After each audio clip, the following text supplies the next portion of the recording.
The Lord be with you. And with your spirit. A reading from the Holy Gospel according to John. Glory to you, O Lord. Jesus said to the Jews, "You sent emissaries to John, and he testified to the truth. I do not accept testimony from the human being, but I say this so that you may be saved. John was a burning and shining lamp, and for a while you were content to rejoice in his light. But I have testimony greater than John's. The works the Father gave me to accomplish, these works that I perform, testify on my behalf that the Father has sent me." The Gospel of the Lord. Praise to you, Lord Jesus Christ. Please all be seated for the homily. Brothers and sisters, this is the second part of the Advent season from December 16 to December 23. Of course, the first part is from the first Sunday of Advent, November, until yesterday. So the Advent season is divided into two parts. The first part tells us about the second coming of Christ. Remember, the second coming of Christ, he will come to judge the living and the dead. And the second part tells us about the memorial of his first coming, the Christmas story. That's why today we start the Christmas story, of course, with Saint John the Baptist as the precursor of the Messiah, the pavior of the way of the Savior, the one who prepares the way. Of course, the way here refers to the spiritual way, the spiritual preparation. And the best preparation for the coming of the Messiah is repentance and faith. Of course, for us who exist in between the first coming and the second coming, our expectation of Jesus Christ is when he comes in the Holy Eucharist in the form of bread and wine. That's why before we receive the Holy Communion, we prepare ourselves. We ask the Lord to prepare ourselves to make us worthy to receive him in the Holy Communion. And of course, the reason why you are here, there are many reasons, but the primary reason is to worship our God. Of course, you have your secondary reasons, like you ask for blessings and success in life and many things. But do not forget that the primary reason is to worship the Lord, and the best way to worship the Lord is to receive him in the Holy Communion. So we are starting today the Mass of Aguinaldo, which is actually a privilege given to the Philippines. Why? Because in 1931, the Catholic bishops, the Bishops' Conference of the Philippines, or the leaders of there was no conference that time, bishops of the Philippines, asked for the indult. Indult is a permission from the Holy See, from the office of the Pope, to give us the privilege, to extend the privilege of having masses early in the morning at 4:30, and they call it Misa de Gallo. Is Gallo meaning rooster. Okay, that's why we have Galliena, of course, is hen. Okay, Gallo.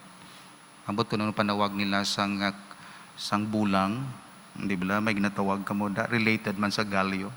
Okay, so cock or hen. Kag sa tilaok sang manok, amo ng pagbugtaw. Of course, during that time, agricultural. And the sign, wala pa to sa mga cellphone sa una. So, ang signal nila could be from nature. Alin sa mga sounds sa nature. And early the morning, the farmers, because agricultural, they wake up in the morning because they could not attend the Mass. Late in the morning because of their work in the farm. They ask for the indult that they attend the Mass early in the morning. That's 4:30. Then during martial law, because of the restrictions, There was also a request from the government by our Catholic leaders to celebrate Mass day before the Misa Aguinaldo because of curfew. And that's why Simbang Gabi was born. That's why yesterday we started the Simbang Gabi, 6:30. Actually, it's a martial law thing. It's an arrangement during martial law, but it was extended. It's extended now, and it remains a tradition of the Filipinos. That's why we are allowed to say Gloria within the Aguinaldo Masses. That's why Gloria in Excelsis Deo, which is supposed to be suspended. The singing of Gloria is suspended until Christmas time. But Filipinos were allowed because it's Misa Aguinaldo and we have the Misa Pastoril, okay? The song, okay, prepared and sung particularly for the Misa Aguinaldo. Well, it's a 9-day novena. Misa Aguinaldo is 9-day novena before Christmas.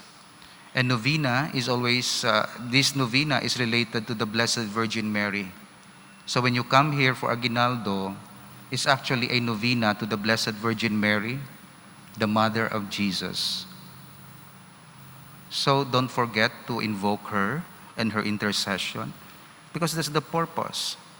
It's not only bibingka or puto or Christmas lights, part of it, but actually it's a novena to the Blessed Virgin Mary. So ask graces from God. It could be material or spiritual. It could be conversion or encouragement. Ask the intercession of the Blessed Virgin Mary for your prayers. Today, we meditate on one question. It's actually a review of our faith. And only one question I tried to answer for you. Does God exist?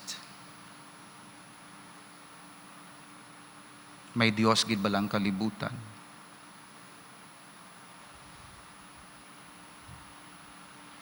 Of course, ang sabat sang tanan diri, oo. Otherwise, wala ka diri. It does not mean ang wala diri, wala gato. Namin ko, wala ka sang motive nga magsimba kung wala ka nagatoo sa imo ginahimo. Pero may mga tao nga may another answers to this question. Ang ila question is, no. God does not exist at all. There's no God.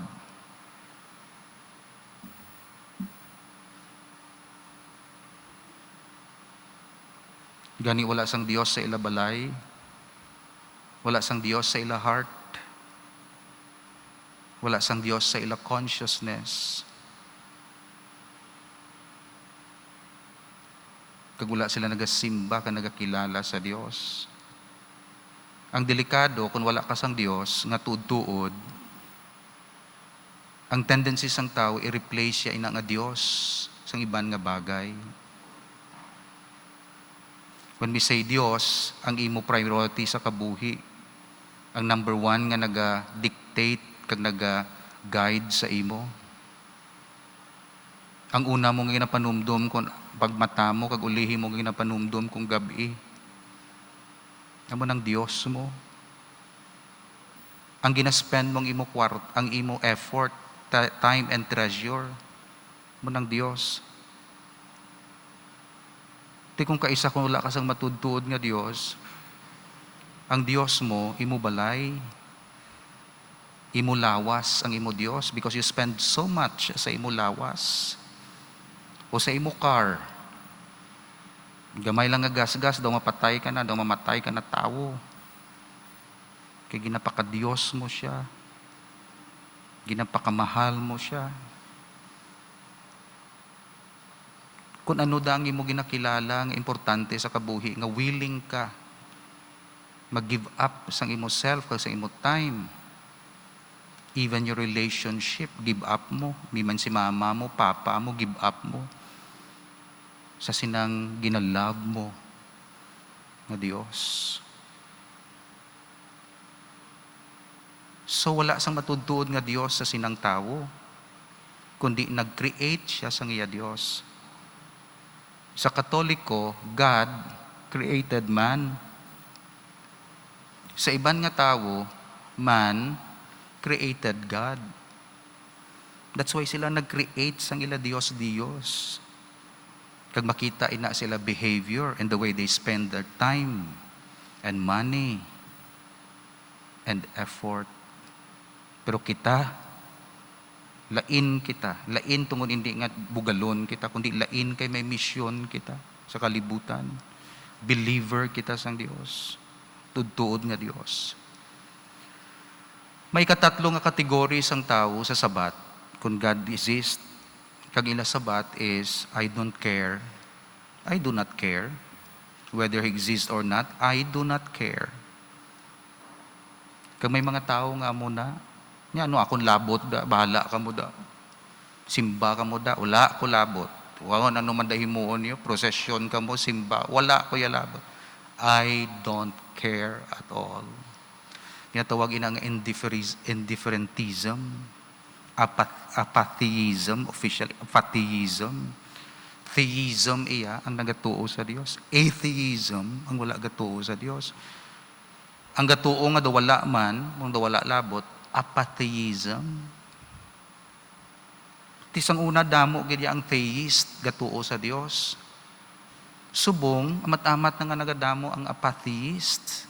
Ang daw wala labot na may Dios ang kalibutan. Kag nagadamo subong ang atheists ang wala nagatuo sa Dios. So siyempre ang aton sabat sa pamangkot does God exist? Yes, He exists. Sunod nga mga adlaw at aton sabton, ti makilala bala siya o hindi, mahangpan bala siya o hindi.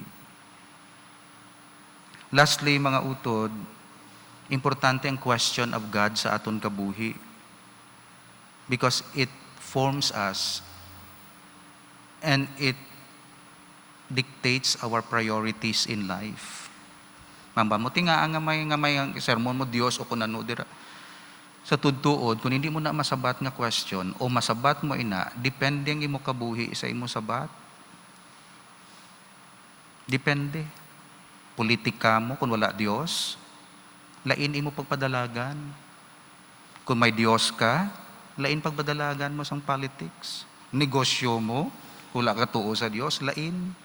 Nagatuo ka sa Dios, lain pagpadalagan. Kasal ka, sabi mong question nga, does God exist? Does not affect your worldview, pati sa kasal, affect. Sa imo behavior, sa imo batasan. That's why it's the fundamental question nga hindi mo lang mahaboy. Sa imo suffering, nag-affect kung may pagtuo ka sa Diyos o wala. O, duha ka babae, pareho sila ga-suffer, isa gatuo, isa wala. O tanawan ninyo kung ano sila magtanaw sa ila suffering. Ang nagatuo ya, tanawa, may bakod, kay may Jesus mo, nagsuffer. So it's a fundamental question, nga kalabanan daw ginahaboy ta lang, pero it's actually the first question sa imo kabuhi. Kay ang imo worldview, kag pananawan mo sa kabuhi, nagadepende sa imo sabat. Yes, no, or I don't care.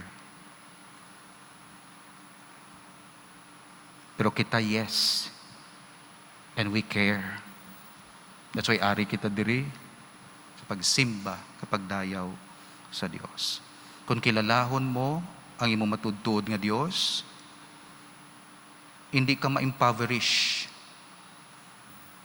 Because belief in God, faith in God, will never harm you. It will perfect you. It will complete you.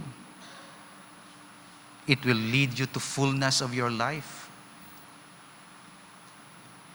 Society, when it believes in God, does not retrogress. It becomes perfect. It becomes peaceful. It becomes progressive. A family who believes in God. Wala nagadula, why naga-imol, wala nagalaway kabuhi, kung tudtuon nga believe. Nagabinuligay ang magululutod. Nagarespeto ang kabataan sa ginikanan. Nagapisan ang kabataan. Nagatuon. Kaya mo nang ginatudlo sang belief sa imo Diyos. Honor your father and your mother. Thou shall not steal. Imaginable kung thou shall not steal. Tanaw ako na nung komunidad, ako nung nasunod na ng thou shall not steal. That's why belief in God does not lead us to destruction. Does not rob us of our happiness. Belief in God, faith in God, completes us and perfects us. That's why may Diyos gid sa kabuhi, sa pamilya, sa tagipusoon, kag sa community. That's why, do you believe in God? Yes, I believe in God. Kung kaisa ma-fail ako, pero di ko ni pagbuyan ang belief. Kung kamuya you don't care, we care. Kung kamuya don't believe in God, we believe in God. Kaya ang amon belief nag-bear fruit sa amon virtues, sa amon relationship. That's why keep that faith alive, because it will always bring you goodness. Belief in God does not harm you, nor harm your neighbor, nor harm your family, nor harm the community, nor harm the country. Belief in God always leads to goodness and perfection. Amen.